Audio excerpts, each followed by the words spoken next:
Hello and welcome to my review of Yamaha's new for 2021 MT-09.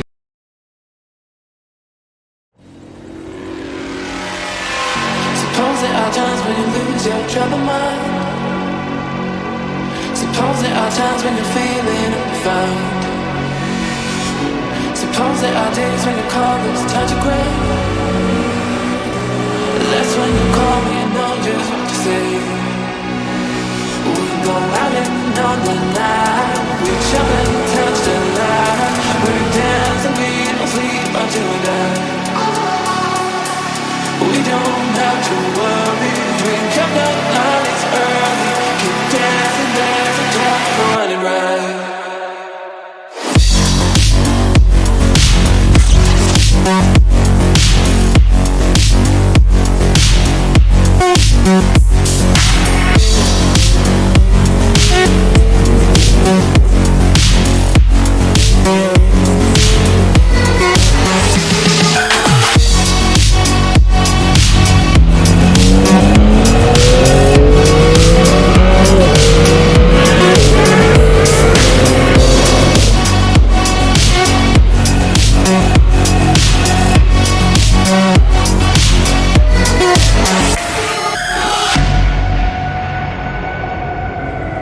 So just when you thought you knew what an MT looked like, Yamaha go and change it all up, drastically redesigning the bike from the ground up. Now 90% of that is brand new parts, but there's still 10% roughly that is bought in from the old bikes. There's a few nuts and bolts here and there which come from previous models. Now I know what you're thinking. Yes, it looks like a cycloptic monster, but beauty is beholden to the age of the eye. In 5 years' time, this is going to be the new traditional look for all MTs, and we won't even remember the previous versions.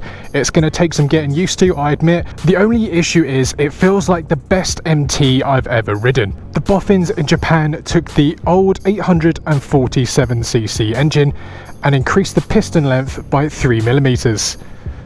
And now they've spat out a grunty 890cc engine that produces 117 horsepower. Carrying on from the improvements, weight is something they drastically dropped, thankfully, because it makes this bike feel, check there's no old bill around, makes this bike feel so unbelievably light and flickable. I said this about the Tracer 900, but this really does feel like an MT-07. Now bear that in mind when this bike is only 11 pounds heavier than an MT-07. 11 pounds. Like, what the hell? That's incredible. They've accomplished this by constructing the subframe out of aluminium instead of stainless steel, which shaves off around 3.5 pounds. Not forgetting the new lightweight spin forged wheels, which provide better feedback on the front and weight saving across the bike. Which means now we've got a faster engine, a lighter body, which results in a bike that has a scary amount of speed at the throttle. If you go on the crossing, I can certainly stop for you. One twist of this thing and you feel the front end getting light. I've watched a couple of reviews of people talking about this bike, and people say, oh, compared to the old MT-09, because the suspension on the front has been chopped down 3 centimeters, giving you about an inch lowered on the front of the bike. It kind of helps keep the bike down, stops from giving that light shuddery front wheel when you accelerate hard. But I mean, I come from an R1, I'm used to that, and I've got to say I feel it a hell of a lot on this bike. You start going through the power band and the front just becomes so light. Even with traction control on and wheelie control on maximum, you can still get the front up about 1 or 2 inches before the bike notices there's something going on and chops it out. Once the S22s are up to temperature, you feel like you could take on a glacier and still stay sunny side up. Turning takes literally as much effort as it does to twist the throttle, and now that's even easier than before thanks to Yamaha's ride-by-wire. Say goodbye to the age of snapping throttle cables and welcome the year of sensors, magnets and springs. They all replicate the normal feelings we're used to, but now they deliver the microscopic inputs we give directly to the throttle valve motor in the bike. In terms of gizmos, the boffins have not stopped there. They've added a 6-axis IMU, which has come straight off a new R1, providing us with traction, slide, wheelie and cornering ABS. Something else stolen from the R1 is the fancy Nissan radial front brake. It also comes with a responsive but sometimes tricky up and down quickshifter. This, accompanied by the buttery smooth slipper clutch, far makes up for any little gripes I've got about it. The 3.5-inch TFT dash is a very minimalist and bland view, but it gives you exactly what you need to see at a quick glance. It's not crammed and not giving you an information overload. After all, on a bike this aggressive looking and gnarly sounding, you wouldn't expect to see an iPad sitting there. I noticed next to no heat coming off to the engine. Even if I had the 09, it comes with adjustable foot pegs. You can raise by 14 mils and bring rearward back by 4 mils. They also let you rotate the bar 10 millimeters forward or 10 millimeters back, but personally I wouldn't really bother.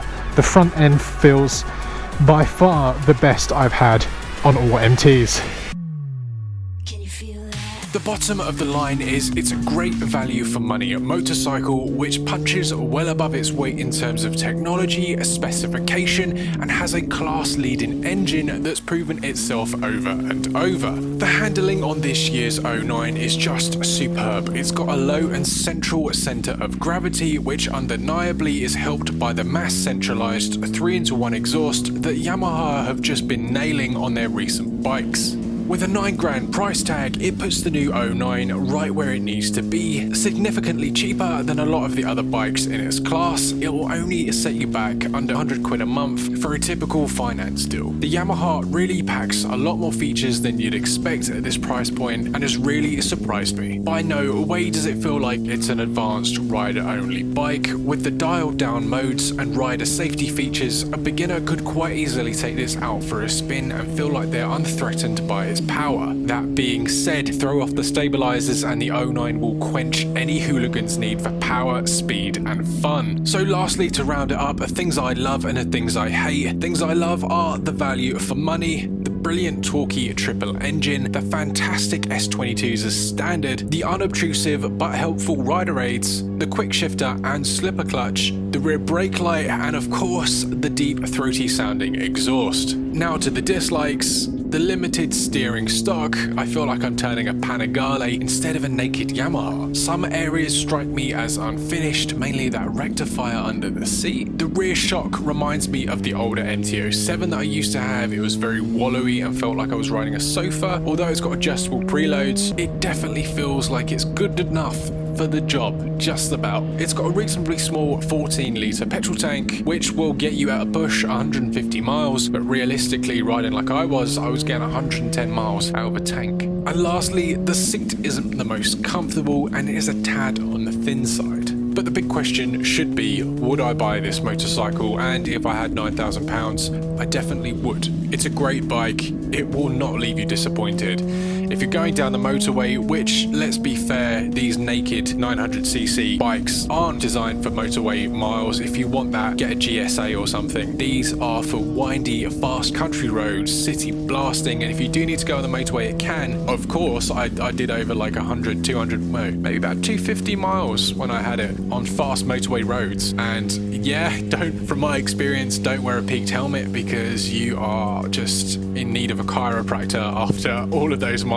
I mean, you could get some wind protection and totally destroy that criticism of mine. But yeah, I absolutely love this bike. It sounds great. I saw a video of a guy that spent almost 1,500 quid on a full aftermarket Acra exhaust, and I'll be honest with you guys, it sounded exactly the same. So keep that stock exhaust in there. It sounds brilliant after all. I do feel like I want to go back to the guys at Omega Yamaha and ask to take it out again because it's such fun. It is just a fun bike to ride, and I encourage you, if you haven't already, go down to Omega Yamaha, ask to see the guys, and get a demo booked with these bikes, because they're fantastic, and you are going to love it. I know it. Guys, thank you so much for watching. You've been awesome. I've been legit. I'll see you in the next one. Oh, there's so many rocks, man. Yeah.